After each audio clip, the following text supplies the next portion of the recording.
Today we're going to go over finding a lender.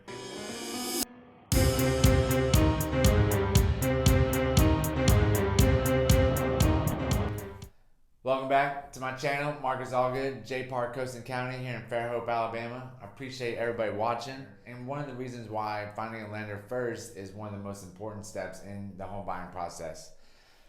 First, you got to find a lender to be able to figure out what your budget is and how much you're willing to spend of that budget. So if you're pre-approved for 400,000, do you want to be house poor, or do you want to be in a price range of like 350 and still have that buffer on your monthly budget?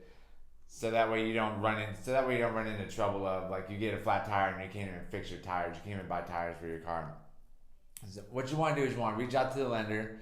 He's going to let you know how much you can afford by running your credit and looking over your financial statements and looking over your W-2s and things like that. Number two, you want to pick a lender that you like. You're going to be talking to this lender a lot, and it's almost like your realtor. Like you want to have a good relationship with them, and if you don't hit it off the bat and they're short or they're just like real like blah to you, don't work with them, because you're gonna talk with them a lot, and you don't want to have to just feel like you're pulling teeth out of the lender just to try and get any information from them.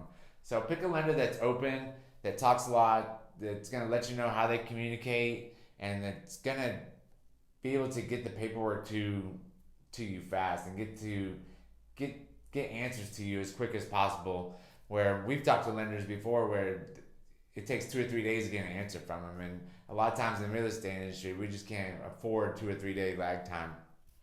Number three, get the paperwork to them ASAP. Normally they're gonna ask you for fill out an application.